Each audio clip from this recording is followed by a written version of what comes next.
Hey guys, so I'm Cesar. I'm just gonna sim a game that I played against Josh Sokol at the Albany 4th of July tournament. So I want to show you some cool things that I found out about Quackle. Basically, kind of the difference between the different plies of sims. So 2 ply versus 4 ply versus 6 ply. But first of all, let's just go through the first few moves of the game so you can kind of see what happened. Pretty standard. Like I opened with Halva, keeping SZ. Actually, I don't know why it's putting it there. Okay, there we go. That's the move that I made. 8D Halva, and yeah, that's pretty standard. I don't think there's anything else to do there. He does Ixia, and then I got really lucky. I drew Byzance. So what's a Byzant? Let's ask my little bot here. Seems to be a coin of ancient Rome. So this is just the plural. Pretty lucky draw. You don't usually draw like a big bingo to SSE. So he does thionine, which actually takes an E, and we both know that, but it didn't end up coming up until the end. So ethionine and then methionine. Here I played rounders. There's a mistake. I saw suborder, but I didn't think it was a word. I saw rongeurs, and I also didn't think that was a word, although I was a little more sure of rongeurs. I figured like I'm playing Josh, and I don't want to lose a turn. But this is definitely suboptimal. It gives up a lot of points. You can see here I played Vampire for 45. Here's another mistake. I could have played Ween.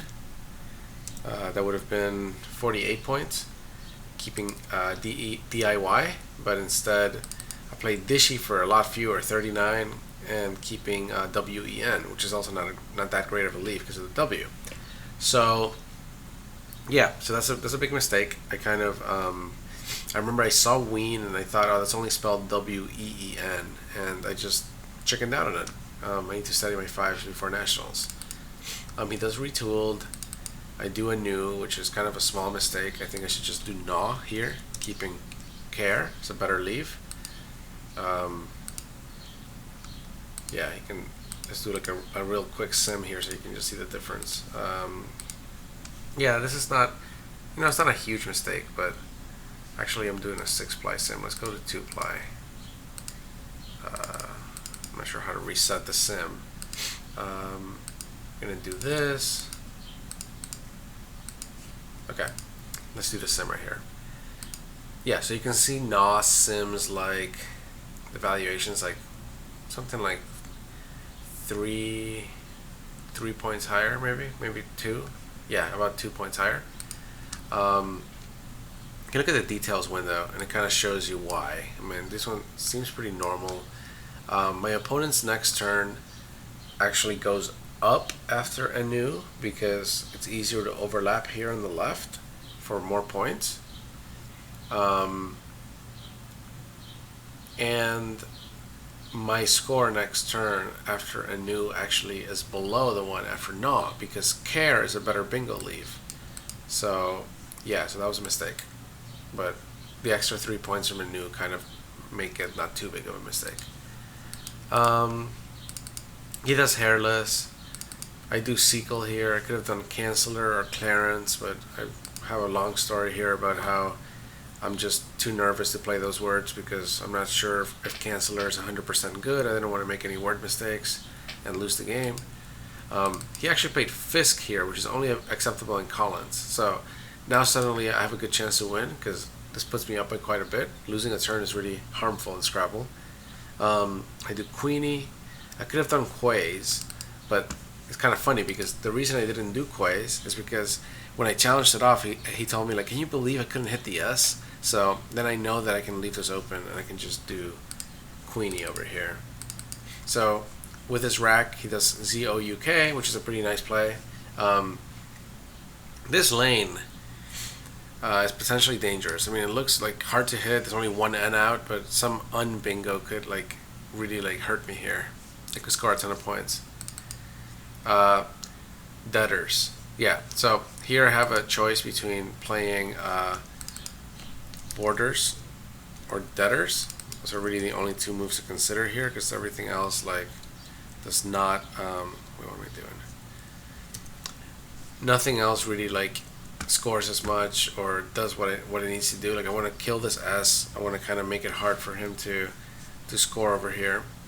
Um, the main issue with debtors over borders is that debtors is easier to overlap for a bingo here. So if he hits a bingo, like that would be bad for me.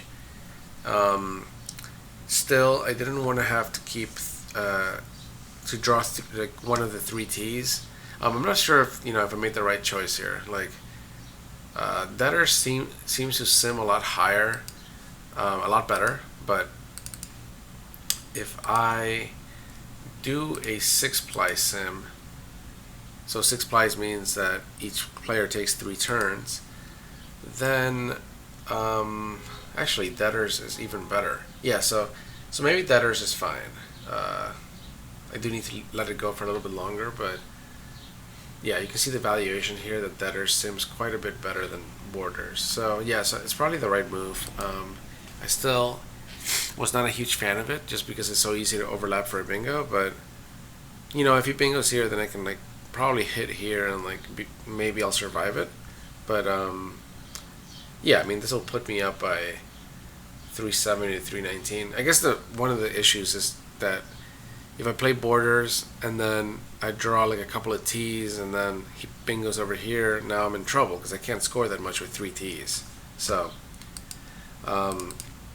after debtors he plays Frau, and then here's like the interesting move that I wanted to show you guys.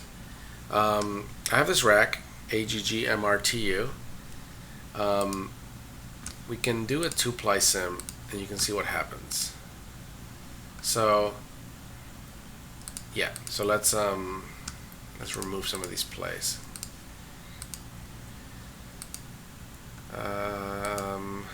Let's get rid of some of these plays. Okay, so I kind of want to play Agma here.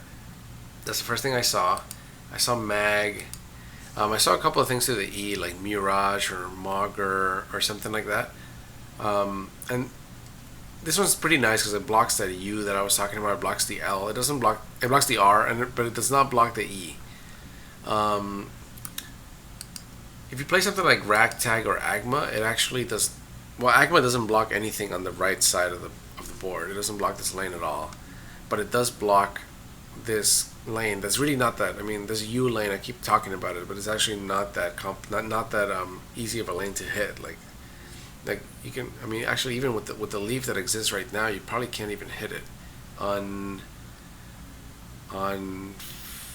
Yeah, I have no idea.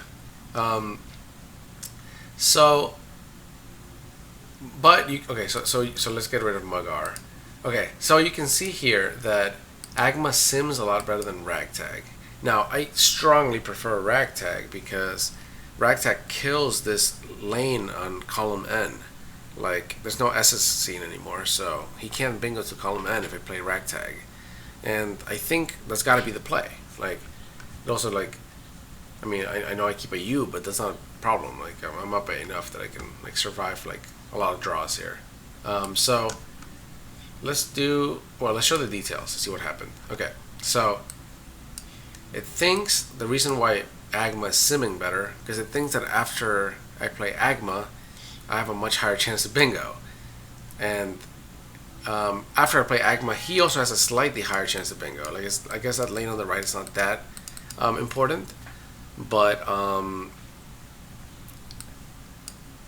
this bingo percentage is probably like skewed a little bit negative here. Like this is like it's actually probably higher than that. He probably kept a pretty good leaf with Frau, so these numbers are a little low.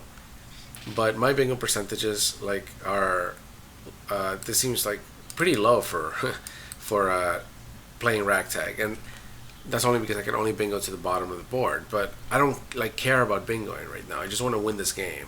Like Quackle is saying that Agma is better, but let's make this a 6-ply sim so you can see what happens. Now, this is very interesting. Now, if you make this a 6-ply sim, let's get rid of Mag because it's like way low. And then you simulate. Now, all of a sudden, Ragtag is better than Agma. So you can see how that works, right? Because if I play Agma, then he has another turn to possibly like play like fish somewhere over here on the left, and then if I don't block, then he can maybe bingo on the right. But mini ply sim like sims 3 turns in advance, or 3 turns for each person. So then something like ragtag, like you can see that it's better because it greatly limits the score. I don't know how helpful this is going to be, but opponent next turn ragtag is 25, and then 26 and 15. So like the scores in the next 3 turns are all lower with the ragtag. The bingo percentages are all lower, so I guess that kind of adds up. So yeah, I thought that was pretty interesting. Look how much better ragtag is than Agma. So I ended up playing ragtag because I did the whole sim in my head. I'm just kidding. He does calf, and then here I made a bad play, sort of. I mean, the right move is actually amazing. This is as championship player, but maybe you can see it. Yeah, here we go. Play Mopier, and then that sets up the J here, so you can do Jut next turn if you draw the T, which you probably will draw, because, well, it's the most likely tile to draw, because there's 2 of them unseen. You can play Jud, you can play Jut here, you can play Jute to the E. So Mopier is definitely the best play. Like, it's something that Nigel would see, and for me, I was just like paranoid that I was missing some bingo to the E. There's nothing to the E, but I ended up playing Jewel just to ensure the win, and then he does Gate, and then I think I was low on time, so I didn't. Was I? I don't remember. I missed Item here. ITEM. Obviously a better play. Kind of got lazy. I should probably see that. And then he does a cool play at the end. He hooks the E on Thionine to make Ethionine make an Exon. And I remember I saw it when he had it, so I couldn't really think of a way to block it. So anyway, that's what I wanted to show you guys. So thanks for watching, and I'll be back with another game soon.